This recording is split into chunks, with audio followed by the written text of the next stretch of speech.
Yes, students, today we start the new topic that is in matter around us pure, that is saturated solution.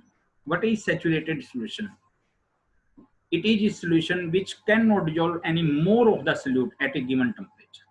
For example, if you take water in a beaker and start to dissolve sugar, first time you dissolve in it, after that a situation comes when you no more solute can dissolve it at given temperature, that is known as saturated solution.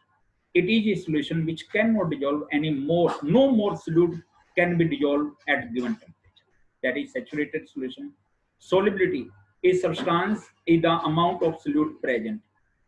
The maximum amount of the solute present in the solution is called its solubility. In a saturated solution of the substance, unsaturated solution, it is a solution which can dissolve some more of the solute at a given time. That is unsaturated.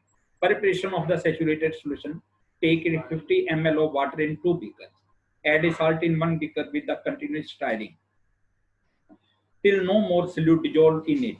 Similarly, add sugar in the other beaker with the continuous stirring till no more sugar dissolved in it. We get the saturated solution of salt and sugar. If the mixture are heated, it dissolves some more of the solute. When we heat the substance, then more of the solute is dissolved in it. The solubility of different substances are different. The solubility of different substances are different. Concentration of a solution, तो अब हमें कैसे पता चलेगा कि इसमें इतना amount है? उसके लिए हम टर्म यूज करते हैं concentration. What is concentration? The concentration of a solution, the amount of solute present in the given amount. The concentration of a solution is the amount of solute present in a given amount of solvent or solution. Concentration of a solution is equal to amount of solute over amount of solvent. Over amount of solvent. Amount of solute, amount of solution. The concentration of solution can be expressed as mass by mass percentage or as mass by volume. Therefore, the formula for the mass by mass percentage of a solution is mass of the solute, mass of solution into 100. Mass of the solute, mass of solution into 100. This you know very well. Mass by volume percentage of the mass of the solute over volume of the solution into 100. Over volume of the solution into 100. Then the separating the component of a mixture. As you know, there are different types of the mixture. How can we separate them? First of all, we are talking about the heterogeneous mixture and then the homogeneous. The components of the heterogeneous mixture can be separated by simple methods like hand picking, sieving, filtration. जैसे कि आप लोगों ने घरों में देखा होगा कि हम पल्सीज में से कुछ स्टोन पार्टिकल जो कि उन्हें पिक करके बाहर कर देते हैं, या राइस में से, या जैसे वो flour with the help of a sieving or filtration. Sometimes the special techniques are used to separate the component of a mixture. These techniques are evaporation, centrifugation, decantation using separating funnel, sublimation, centrifugation, chromatography, distillation, and the fraction distillation. These techniques we have to study in this chapter. First technique is the evaporation.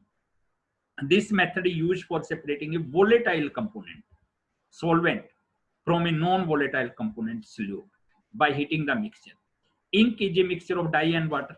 If some ink is heated in a dish, the water evaporates and dye is left in the dish. Similarly, we can separate a mixture of salt and water or sugar and water by evaporation.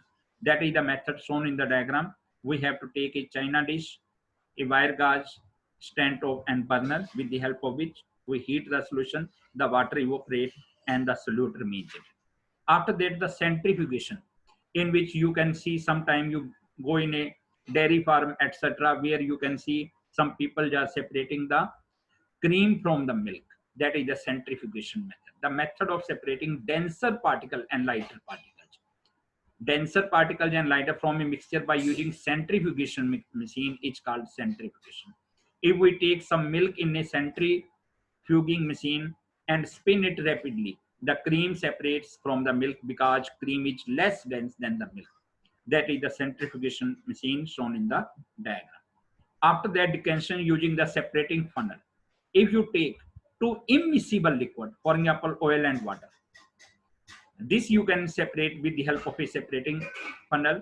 The method used for separating a mixture of immiscible liquid separate into different layers depending on their densities. If we take a mixture of kerosene oil and water in a separating funnel, it forms the separate layers of oil and water. You know very well, if we mix the water and oil, they form a separate oil you can see separately and water you can. The water can be separated by opening the stove cork. After the water flows out the stop flow can be closed. These are the method you can use by separating the. After that, we have to do some other methods in the next period. Thank you.